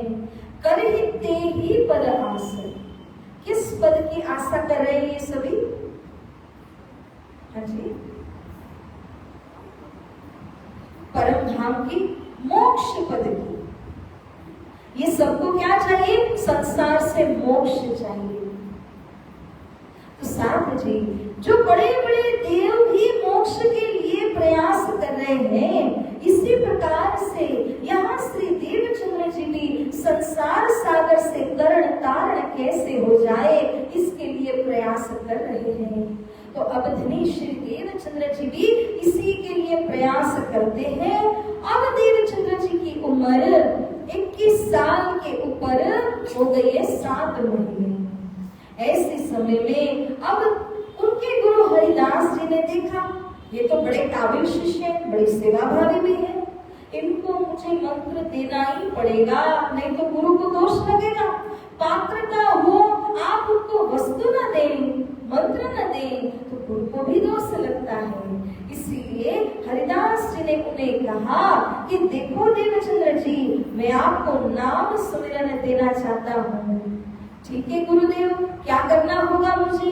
तब गुरुदेव ने कहा कि आप भद्र वेश धारण करके आइए, पंचक्षौर करके आइए, सब जगह जो बाल होते हैं ना उसका मुंडन करना, 5 जगह से बाल का मुंडन करना और इस प्रकार से भद्र वेश धारण करके आ जाना। ये दिन और ये मुहूर्त है। जो आज्ञा गुरुदेव। आ गए। और जब गुरुदेव के पास में आते हैं तो वे यहाँ बाल मुकुंद बांके बिहारी जी की मूर्ति के आगे आसन लगा करके हरिदास जी ने श्री देवचंद्र जी को मंत्र दीक्षा दी। उससे पहले पूछते हैं, हे देवचंद्र जी, क्या आज से पहले आपने कोई मंत्र दीक्षा ली हुई थी? तब कहते हाँ, एक सन्यासी महाराज से मैंने मंत्र लिया था। तो हरिदास जी ने कहा कि काम करना, वो मंत्र एक चिट्ठी पे लिख लेना और वो चिट्ठी को एक रोटी बेल के चिपका देना, पकाना रोटी और उस रोटी को उनके किसी भक्त को खिला देना। इससे क्या होगा गुरुजी? बोले जो मंत्र आपके दिल में है वो चिट्ठी के माध्यम से निकल जाएगा, उनके भक्त में चला जाएगा। देवचंद्र जी ने सोचा, आत्मा ने साक्षी नहीं दी, ये तो आपको मजबूर है, जिनको कुछ ही नहीं आता जाता आम लोग हैं, उनका ये विवेचन हो सकता है। हे गुरुदेव, जिस मंत्र की शक्ति ज्यादा है वो मंत्र दूसरे मंत्र को आप निस्तेज कर देगा। एक छोटा बल्ब है, उसकी रोशनी आ रही थी, हैलोजन लगाया, अपने आप को निस्तेज हो जाना है। इसमें वो बल्ब को निकालो और फेंको, इसकी थोड़ी जरूरत पड़ेगी। हमारे चित्त के अंदर भी जब पावरफुल मंत्र प्रवेश होता है तो दूसरा कोई भी मंत्र उसके आगे निस्तेज हो जाता है। तो यहाँ श्री देवचंद्र जी ने ऐसे तो कभी गुरु के आगे मुख नहीं खोलते, यहाँ थोड़ा विवेचन करके जब बताया तो गुरुदेव जी को भी आश्चर्य लगा, बात तो सही कह रही, तो विवेचन कभी मैंने नहीं किया था। तो देवचंद्र जी को तुरंत उन्होंने मंत्र दिया, दीक्षा लेकर के घर पे आते हैं। दिवस एक दिन व्याह धरायो, सब कुटुंब संगीन मन भायो, वही दिन मंत्र नाम ले आए, मधु मेहता दर्शन पाए। बोलो श्री सद्गुरु महाराज की। जब मधु मेहता ने देखा, उन्होंने भी उसी दिन उसी मुहूर्त के ऊपर में विचार किया था कि मैं देवचंद्र जी का ब्याह कराऊंगा। अब आज से 400 वर्ष पहले तो माता पिता लड़की देख भी लेते थे, सब निश्चित भी हो जाता था, बच्चों को तो सीधा बिठाया जाता था और तो कुछ होना नहीं। तो उन्होंने सोचा पहले से बताऊंगा, कहीं फिर भाग गए तो, बताया भी नहीं। उन्होंने भी उसी दिन पर सुबह के समय मंत्र लेने का समय और रात्रि के समय विवाह का समय। देवचंद्र जी को भद्र वेश में देख कर मधु मेहता बड़े परेशान हो गए। अरे क्या कराए हो, आज तो ब्याह का दिन, 16 श्रृंगार से सजने का दिन, दुल्हा बनने का दिन, उसमें तुम भद्र वेश में आए। देवचंद्र जी ने कहा, मेरे काम नहीं इनमो। हे पिताजी, मैं बार बार कहता आया हूँ, मैं विरक्त हूँ और मुझे ब्याह नहीं रचाना है। क्यों आपने मेरे ब्याह के लिए ये सारा प्रबंध किया है? मेरे को जिनसे ब्याह करना था मैं करके आया हूँ। मेरे धनी श्री कृष्ण है, उनसे ब्याह कर लिया, अब मुझे और कोई नहीं चाहिए। बहुत खटपट होने के बाद भी माता पिता माने नहीं और देवचंद्र जी का ब्याह करा कर ही छोड़ा। इसमें भी परब्रह्म की कृपा देखिए कि जिनसे ब्याह हुआ ऐसी लीलबाई माता, वो भी परम धाम की है और वो भी धनी देवचंद्र जी की सहायक ही है। ऐसी ऐसी जोड़ियां करके आती है तभी बोलते हैं। तो लीलाबाई माता का घर में आना हुआ। माता पिता ने सोचा देवचंद्र जी के पैरों में बेड़ियां लग जाएंगी विवाह कराने से, लेकिन जैसे थे सुबह में उठना, 3 बजे जाना मंदिर को और परिक्रमा लगाना 3 घंटे के लिए, पहर के लिए, और सब कुछ करके वापस आना, फिर से जाकर के मंदिर में जब भजन का सत्संग का समय हो पूरा दिन अपना समय मंदिर में व्यतीत करना, यही क्रम चलता रहा। तो माता पिता देखते ही रह गए। अब श्री देवचंद्र जी का जैसा क्रम था कि रात्रि के समय परिक्रमा करना, ऐसे ही करने लगे। आज के दिन मतलब आज की रात्रि में देह क्रिया से हरिदास जी का उठना हुआ तो उन्होंने देखा कोई शख्स मंदिर के इर्द गिर्द में घूम रहा है, अंदर भी नहीं आता, बाहर भी नहीं जाता, कर क्या रहा है। ऊपर अटारी से देखा, आवाज लगाई, कौन है वहां? तो कहते मैं हूँ गुरुदेव। स्वर से पहचाना, अंदर बुलाया, क्या कर रहे थे? कुछ नहीं गुरुदेव, मैं आ गया मगर जल्दी पहुंचा, आज मुझे समय का ध्यान नहीं रहा। झूठ कहना चाहिए गुरुदेव को।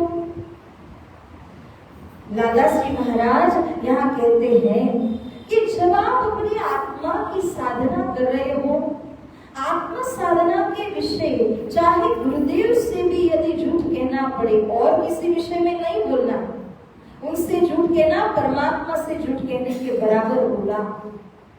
लेकिन आत्म साधन जब आपने किया, उसे छिपाने हेतु जब कुछ कहा जाता है तो वो आपको शास्त्र छूट देते हैं। श्री देवचंद्र जी ने क्या कहा, मैं तो यहाँ गलती से आ गया हूँ, सेवा करे ना जनाब ही अपनी आत्मा के कारण, आत्मा के हेतु से सेवा के विषय नहीं बताया। नहीं तो कोई और होता तो कहता मैं तो रोज आता हूँ, मैं तो 3-3 घंटे परिक्रमा लगाता हूँ। देवचंद्र जी ने वहां पर बिल्कुल ही नहीं बताया, मैं गलती से आया हूँ, ऐसा करके टाल दिया। हरिदास जी ने भी समझा, हाँ ऐसा हो जाता है कभी कभार, मेरी भी ऐसी गलतियां होती रही है, तो छोड़ दिया आज के दिन। कुछ अरसे के बाद में एक और प्रसंग यहाँ पर घटित हुआ। श्री देवचंद्र जी और हरिदास जी मंदिर में बैठकर सत्संग कर रहे थे। उसी समय कोई व्यक्ति दरवाजे पर आकर पुकारने लगा, हरिदास जी, हरिदास जी, हरिदास जी, जल्दी बाहर आइए। उसके स्वर में इतनी व्याकुलता थी, हरिदास जी तुरंत दौड़े, देवचंद्र जी पीछे चले गए। देखा तो एक व्यक्ति को बिच्छू ने डंक मारा था, बेशुद्ध होकर बेभान होकर पड़ा हुआ था, 4 जने उठा करके लाना पड़ा था। और तब हरिदास जी के पास एक ऐसा परोपकारी मंत्र था, उस मंत्र को हरिदास जी ने पढ़ा, मूंछों के ऊपर ताव दिया, उसके शरीर का आधा जहर उतार दिया।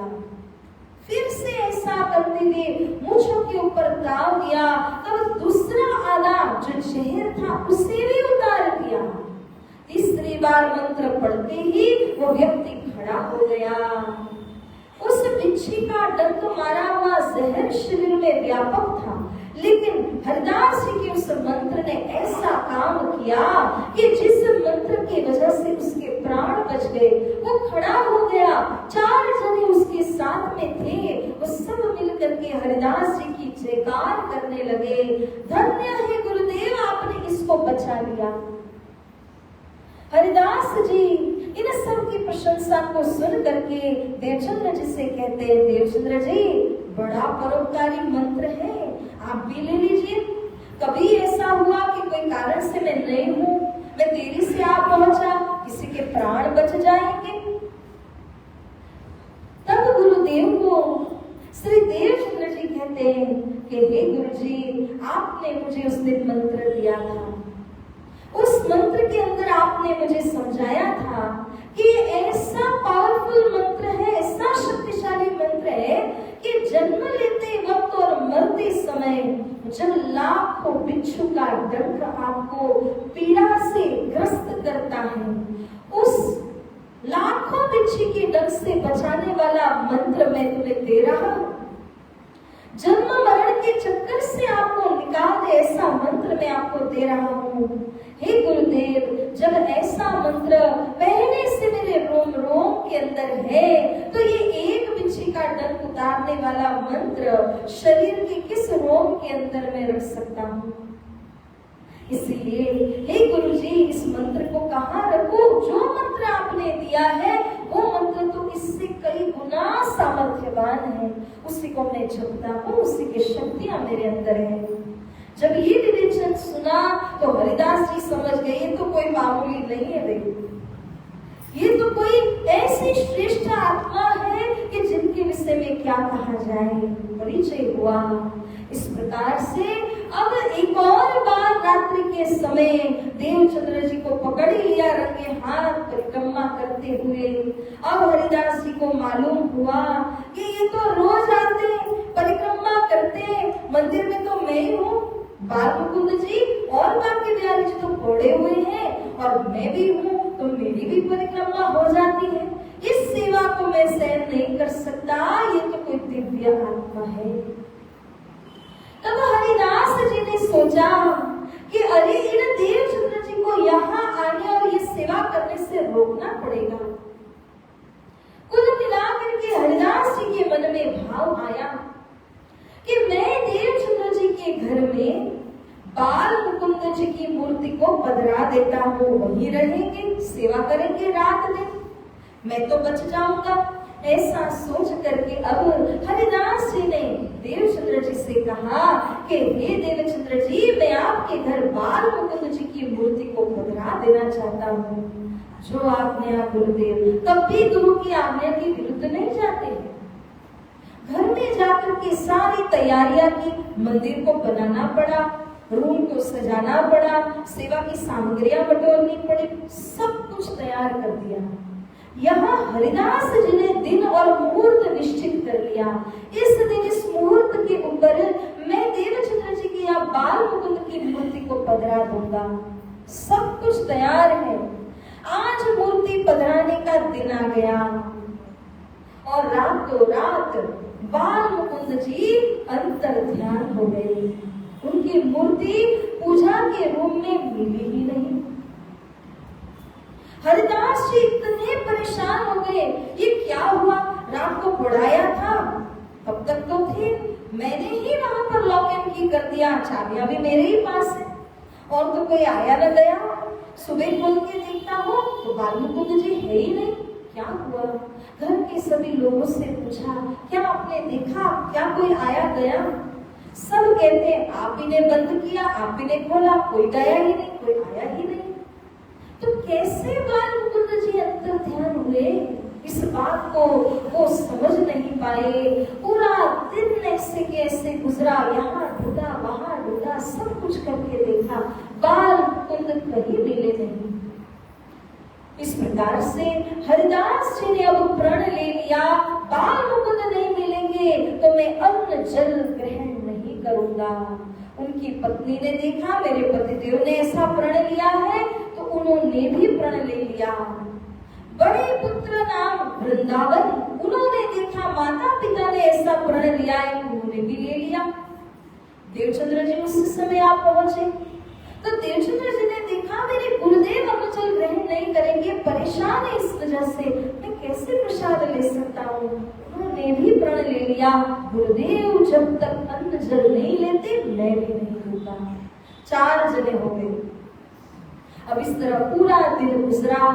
बांके बिहारी जी की सेवा पूजा अर्चना करी गई, भोग लगाया गया, प्रसाद के रूप में जो भी था वो ग्वालवालों को बांट दिया गया, बड़ों ने नहीं उसको लिया। ऐसा करते हुए दिन भर गुजरा, रात हुई, हरिदास जी बैठे थे और ऐसा समय आता है कि जिसमें ठंडा ठंडा पवन बहता है, उस पवन के अंदर थोड़ी सी आग लग जाती है। हरिदास जी की आंख लग गई और उसी समय आज तक जो नहीं हुआ था ऐसी अनहोनी हो गई। क्या हुआ? इन बाल मुकुंद जी ने दर्शन दिए हरिदास जी को। बाल मुकुंद पधारे ताही, निद्रा दूर करे उलवाही, चरण ग्रहे तब तहाँ हरिदासा, प्रभु कहाँ हति कौन के पासा। बोलो श्री प्राणनाथ प्यारे की, कृष्ण कन्हैया लाल की, सद्गुरु महाराज की जय। तो इस प्रकार से जैसे बाल मुकुंद जी ने आकर के दर्शन दिए, हरिदास जी ने उनके चरण पकड़ लिए। प्रभु कहाँ थे, मैं परेशान हूँ आपको ढूंढता हुआ, कहाँ अंतर्ध्यान हुए आप। तब कहते हैं, सुनो ध्यान से हरिदास जी, आप मेरी मूर्ति को कहाँ पधरा रहे थे? तो कहा देवचंद्र जी के घर में। क्या आपको उनके स्वरूप की पहचान है? सुनो मुझसे, मैं आपको पहचान कराता हूँ। या को रूप यथार्थ जोई, तुम नहीं जानत ताको सोई। दई है मुक्ति जगत को यही, घर पहुंची संज्ञन को लेही। बोलिए श्री सद्गुरु महाराज की। ये जो देवचंद्र जी आपके सामने शिष्य बन करके बैठे हैं, ये वास्तव में कौन है? सारे संसार के मुक्ति दाता है। अपनी संगिनियों सहेलियों को लेकर के संसार में आए हैं और इस संसार से वो वापस जाएंगे अपनी संगिनियों को जगा करके। आप क्या जानते हो इनके बारे में? मुझे पधराने चले थे। ऐसा कह करके बाल मुकुंद जी ने साफ इनकार किया, इनकी सेवा मुझसे सहन नहीं होगी। बाल मुकुंद जी गोलोक की कृष्ण की प्रतिमा होने के कारण से उनमें अक्षर ब्रह्म की गोलोक की शक्तियां थी। और अक्षर ब्रह्म कैसे देवचंद्र जी की सेवा सहन कर पाते, जो कि स्वयं श्यामा जी अवतार है। इसीलिए बाल मुकुंद जी ने कहा, मेरी मूर्ति पधराने की बिल्कुल चेष्टा भी मत करना, गलती भी मत करना, परंतु वो दुखी हो जाए तो ये भी हमसे सहन नहीं होगा, उनका दिल दुभाना नहीं होगा। तब बाल मुकुंद जी ने उपाय बताया कि देखो हरिदास जी, ऐसा करना, पूजा कोठा में जाओगे तो वहां पर आपको वस्त्र मिलेंगे। ये वस्त्र बांके बिहारी जी के वस्त्र हैं और ये वस्त्र इस संसार के वस्त्र नहीं है। इन वस्त्र के अंदर रास लीला की कृष्ण की शक्तियां समाहित है। ये एक ऐसे वस्त्र है जो आकाश से मार्ग से आए हुए हैं, यहाँ के बने बनाए नहीं। उन वस्त्रों की जो सेवा है वो देवचंद्र जी की सेवा में, पूजा की जगह में पधरा देना, लेकिन मुझे मत पधराना। इस प्रकार से वहां पर बाल मुकुंद जी आज्ञा देते हैं, बांके बिहारी कहियत जाही, वस्त्र दीजियो उनके ताही, उनके वस्त्र दे देना। तो साथ जी ये वही वस्त्र हैं कि जब रासलीला खेलते समय अखंड मंडल के अंदर जब श्री कृष्ण जी ने जो वादा पहना था रास के अंदर, वो ही शक्तियों को लेकर आकाशी मार्ग से ये वस्त्र वहां हरिदास जी के पूजा के मंदिर में आए थे और इन्हीं को देवचंद्र जी के घर पर पधराया गया ताकि वो रास के स्वरूप के वस्त्र और उनके माध्यम से रास की शक्तियों की सेवा कर सके। तो श्री देवचंद्र जी का परिचय जब सुना, उनकी आत्मा गदगद हो गई और इतना कह करके जामा बाके बिहारी जी का, बाके बिहारी जी का जामा अखंड रास मंडल का दिया गया। बाल मुकुंद जी अंतर तैयार हुए, हरिदास जी गदगद हुए, नाचने लगे। आज तो अनहोनी हो गई, मैंने इतने साल सेवा की, कभी दर्शन नहीं हुए। देवचंद्र जी की वजह से मुझे दर्शन हुए। उनके वास्तविक स्वरूप की पहचान मुझको स्वयं बाल मुकुंद जी ने करवाई है। तब हरिदास जी गदगद हुए, दौड़े देवचंद्र जी से मिलने के लिए। वही समय देवचंद्र जी आ ही रहे थे, रास्ते में बाजार में मिलाप हुआ, उल्टी गंगा बही। लंबा दंडवत होकर के हरिदास जी ने प्रणाम कर दिया देवचंद्र जी को। अरे गुरु जी क्या कर रहे हो? उठाया, क्या कर रहे हो आप? आपको पता है देवचंद्र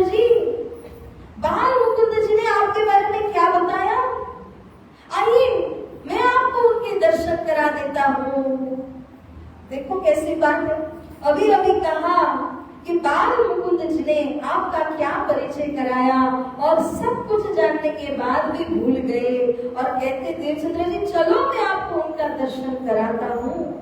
लेकर गए, मंदिर खोला, वहां पर देखा तो बाल मुकुंद जी वही के वही थे। बोले श्री कृष्ण कन्हैया लाल की, वही के वही विराजमान थे। और इतना ही नहीं, जो नए रास मंडल से आए हुए वस्त्र थे वे भी वहीं पर थे। और तब हरिदास जी ने उनको कहा कि देवचंद्र जी अचंभा हो गया, आज तक मुझको दर्शन नहीं मिले थे, मगर आज के दिन आपकी वजह से मुझको दर्शन मिले हैं बाल मुकुंद जी के, मैं धन्य हो गया हूँ। तो इस प्रकार करते हुए अब तो जो दिन ठहराया था उसी पर ऐसा ही एक अच्छा मुहूर्त देख करके श्री देवचंद्र जी के पूजा के मंदिर में वो वस्त्रों की सेवा को बनाया गया। इससे आगे कैसे देवचंद्र जी ने साधना करके दूसरे दर्शन प्राप्त किए, ये प्रसंग हमें सुनना है। तो सुंदर साथ जी प्रसंग ले, या 2 मिनट भजन हो जाए, पहले भजन करेंगे। बोलिए श्री प्राणनाथ की जय। तुम्हारे प्यार ने सतगुरु हमको तुमसे जोड़ा है, तुम्हारे प्यार ने सतगुरु हमको तुमसे जोड़ा है। कहीं गुणगान हम जितना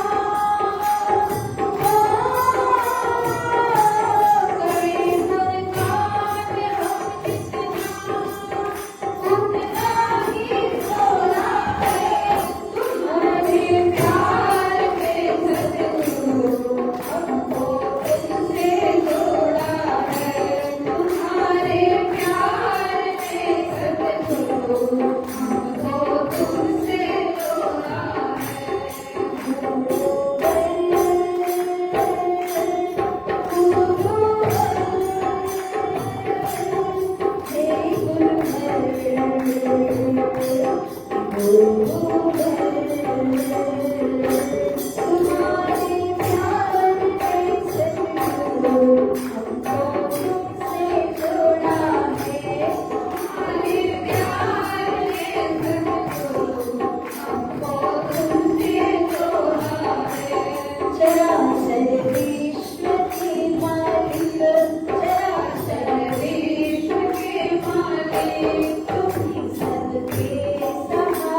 देते हैं।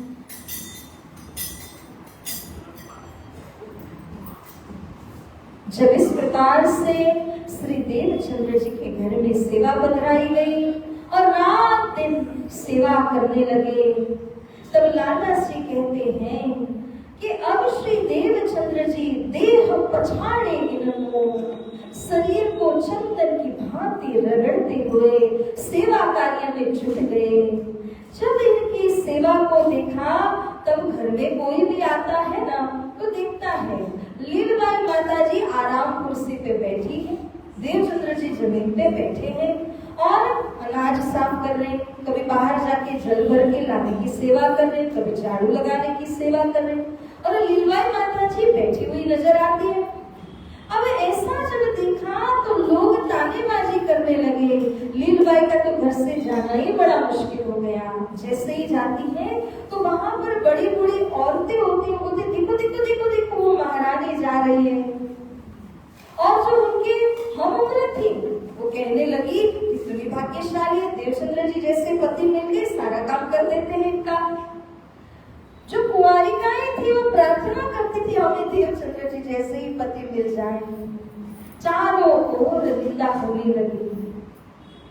लीलबाई जी ने आकर के श्री देवचंद्र जी से कहा, मेरी तो बाहर जाना ही बंद हो गया, सभी जैसे ही जाते हो तो बातें करने लगते हैं, थोड़ी सी सेवा दे दीजिए ना मुझे, लोगों का मुंह बंद हो जाएगा। देवचंद्र जी ने कहा, मैं ऐसे आपको सेवा नहीं दे सकता, क्योंकि ये सेवा मैं आत्म हेतु कर रहा हूँ और अगर मैंने आपको सेवा दी, जो मेरे भाव है सेवा करने के, आपके वैसे नहीं हो पाएंगे। जिस पवित्रता से मैं सेवा करता हूँ वैसे आपका नहीं हो पाएगा। और उसके बाद अगर आपका दिल थोड़ा सा भी दुख गया कि क्यों मैं बार बार जल भरने जाऊं, क्यों मैं बार बार अनाज साफ करूं, ऐसी कोई भी बात आपके दिल में जो आ गई तो मेरी जो अब तक की हुई सेवा है उसमें भी पानी फिर जाएगा। मैं आपको सेवा नहीं दे सकता। आपका विवाह मुझसे हुआ है, समाज से नहीं। इसीलिए आप घर में इत्मीनान से रहिए, मैं मेरे प्रभु की सेवा करता रहूंगा। अब ऐसा करते करते श्री देवचंद्र जी बहुत सेवा करते रहे और हरिदास जी खुद ही आते हैं। अब जब से परिचय हुआ देवचंद्र जी के वास्तविक स्वरूप का, हरिदास जी खुद आते हैं, उनको दंडवत प्रणाम करते हैं। लोगों में ये बात फैल गई, ये कैसे गुरु है, अपने शिष्य के पास में जाकर के उनको प्रणाम करते हैं। लेकिन दोनों ही ओर से समाज में निंदा का कार्य होने लगा। कहते हैं कि ऐसी निंदा जब होती है ना तो हमारे कर्म साफ हो जाते हैं, जो कुछ कुकृत्य इत्यादि होता है वो भी धुल जाता है और साधना में फल जल्दी से लगता है। ऐसा ही हुआ। श्री देवचंद्र जी रोज की भांति अपने पूजा कोठा में बैठकर ब्रह्म मुहूर्त के समय ध्यान करते थे। कितना करते थे? सोचो सोचो सोचो।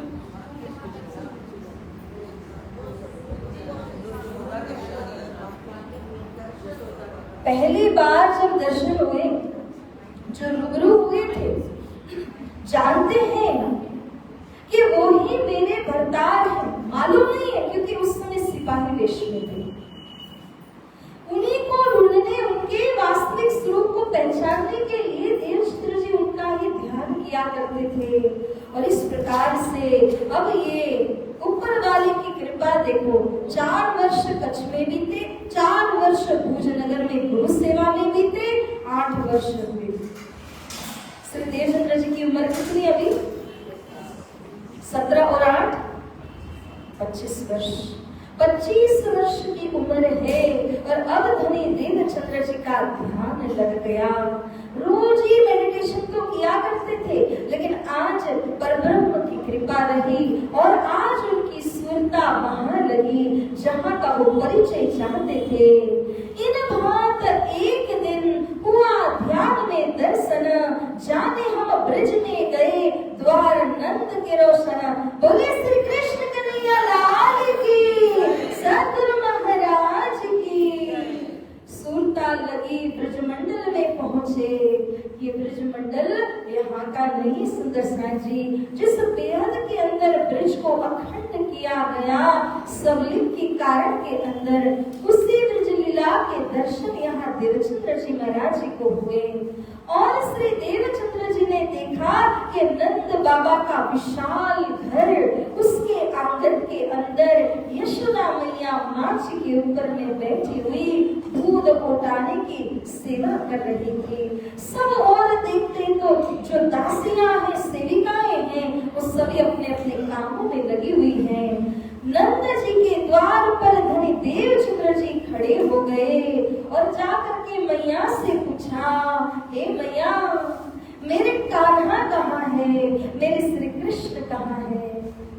मैया कहती है, वो तो वन में गए हैं, आप भीतर आइए।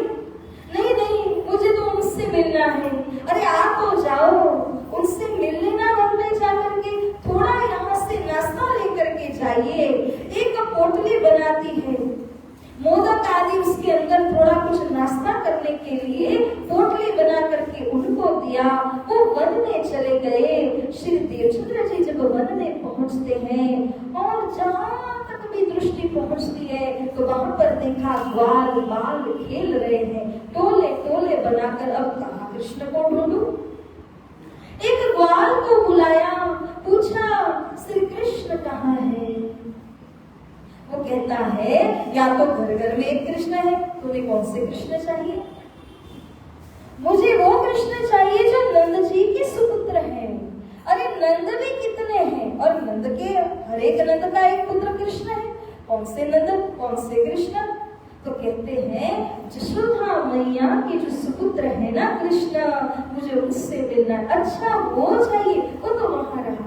टोली की तरफ इशारा किया और श्री देवचंद्र जी जैसे उस टोली की तरफ जाने लगे, वहां से श्री कृष्ण कन्हैया ने देखा और बाहर आए। बाहर आकर देवचंद्र जी से मिलते हैं। आइए देवचंद्र जी आइए, विराजिए। दोनों बैठे, बैठ करके बातें चली, कैसे हो, कुशल मंगल तो है। तब श्री कृष्ण जी ने उनसे सारी बातें पूछी और कहते हैं, ध्यान से सुनना। कृष्ण पूछ रहे, पूछी हते आपने क्या है, कहाँ थे आप? दर्शन दिए बहुदिन है, बहुत समय के बाद आपने तो दर्शन दिए मुझे। भूले आप संग बरात, क्षिति बहु बालू का उजरात। बोले श्री कृष्ण कन्हैया लाल की। कृष्ण पूछ रहे हैं, इतने समय कहाँ थे? पता है, हम बहुत अरसे के पहले मिले थे, तब आप रण प्रदेश में रास्ता भूल बैठे थे, बरात का पीछा कर रहे थे, तब मैं आया था। मैंने आकर के आपको रास्ता दिखाया था, याद आया ना? अच्छा। श्री देवचंद्र जी सोचते हैं, वही दिन दर्शन इन्हीं दिनों, उस दिन रण प्रदेश के अंदर सिपाही के वेश में आकर के जिन्होंने मेरा मार्गदर्शन किया, 8 साल से मैं जिनकी प्रतीक्षा कर रहा हूँ, जिनका ध्यान कर रहा हूँ, ये तो श्री कृष्ण स्वरूप है। बोलो श्री कृष्ण कन्हैया लाल की। तो यही मेरे आत्म के आधार कृष्ण कन्हैया है। और मैंने इनको तब नहीं पहचाना, वो सिपाही वेश में थे। अब यहाँ अपने प्रकट स्वरूप में मुझको दर्शन दे रहे हैं। इस प्रकार से कहते हुए श्री देवचंद्र जी ने पहचान लिया कि मेरी आत्म के धनी तो यही कृष्ण कन्हैया है। बस अब और क्या था? तो श्री कृष्ण जी ने उनके पास जो यशोदा जी ने नाश्ता भेजा था ना, वो लिया, ग्वाल बालों को दिया, कहा सब में बांट दीजिए और 2 हिस्से हम दोनों को भी दे देना।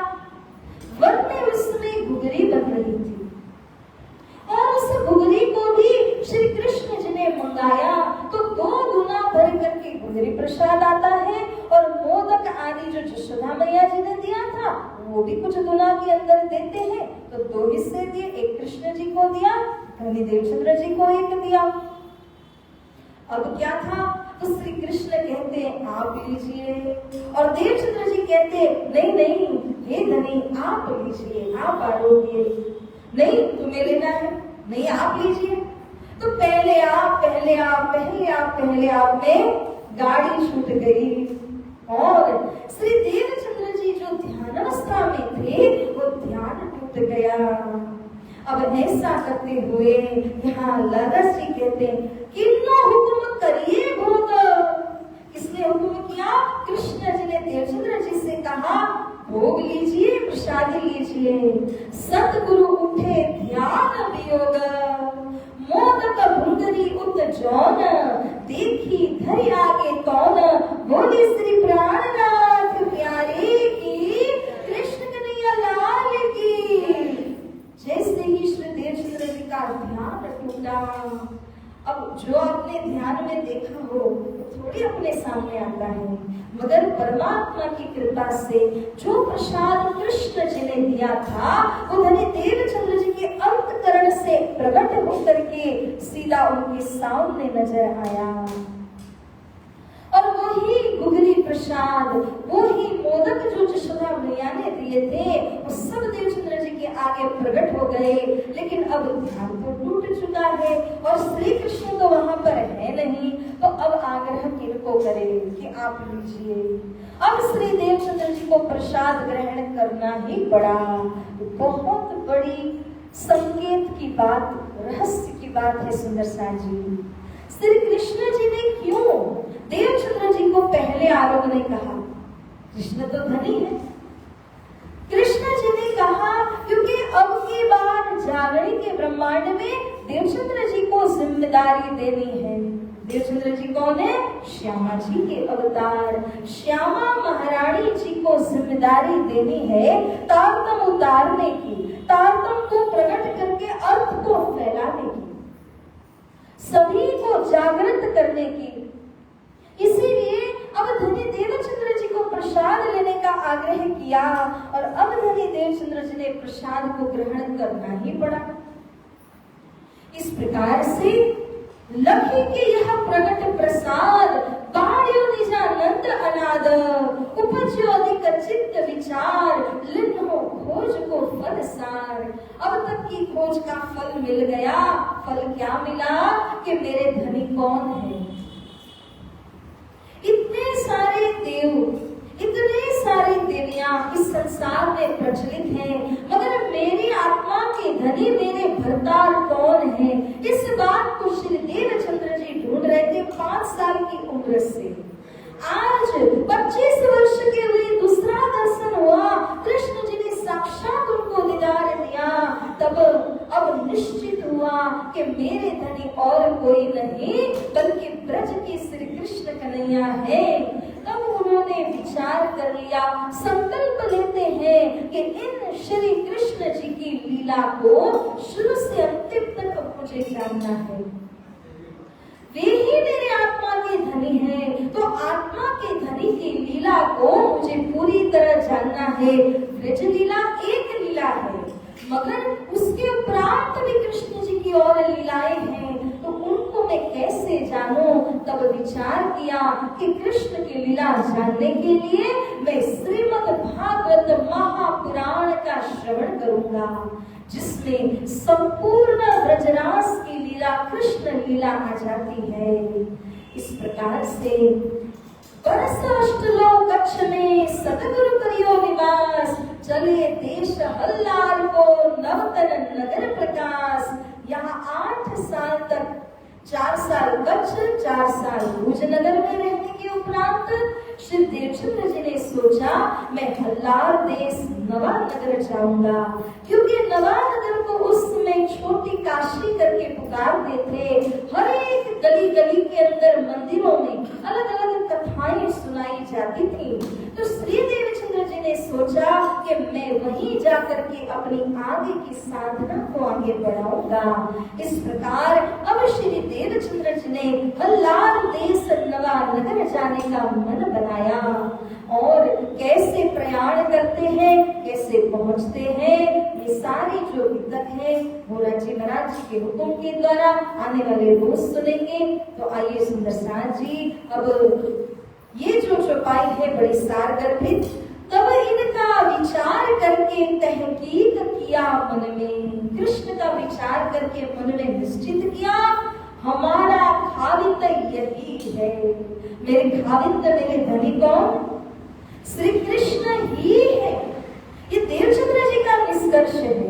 इसलिए देवचंद्र जी के निष्कर्ष को हम झुठला नहीं सकते हैं। सुंदर साथ जी, आत्मा के धनी श्री कृष्ण हैं। चित्त बांधिया इन स्वरूप से, ये लाला श्री फरमा रहे हैं, जो महामती की छाप लेकर बात कर रहे हैं। इसलिए इनकी बात को हम ठुकरा नहीं सकते हैं। चित्त किनसे बांधा? कृष्ण के स्वरूप से बांधा, जिन्होंने ब्रज लीला की हुई है। और उनकी लीला को आगे जानने के लिए श्री देवचंद्र जी अब नवानगर में प्रस्थान करते हैं। तो आइए अंतिम चौपाई को दोहराते हुए आज की नजर को विराम देंगे। बोलिए श्री सतगुरु महाराज की, श्री प्राणनाथ प्यारे की। श्री महामत कहे साध जे, श्री महामत कहे साध जे, ये इत के कहे बयान, ये इत के कहे बयान। श्री देवचंद्र जी के स्वरूप के, श्री देवचंद्र जी के स्वरूप के, नेक कहे पहचान, नेक कही पहचान, नेक कहे पहचान, नेक कही पहचान।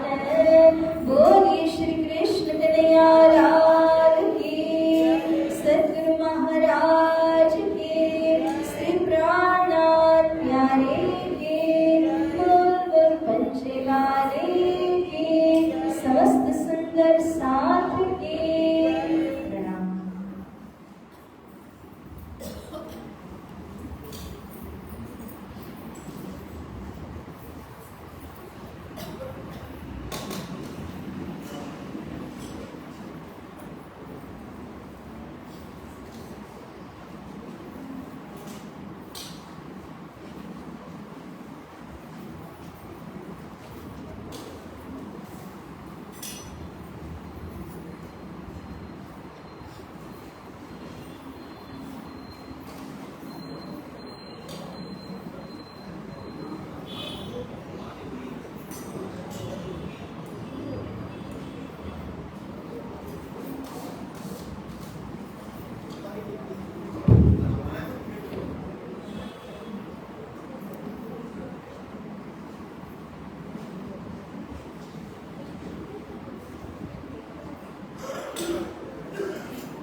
श्री प्राणनाथ प्यारे की जय।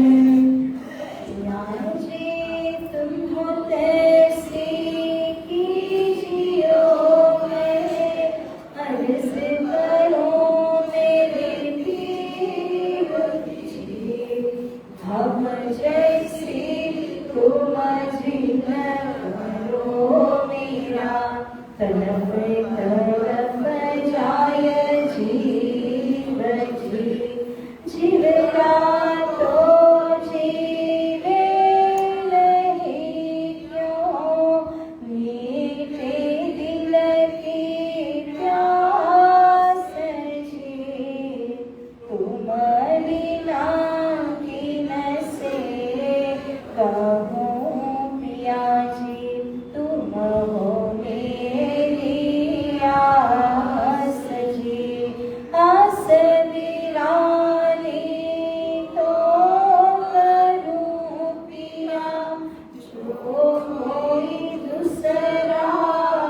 तुम आप दिखाओगे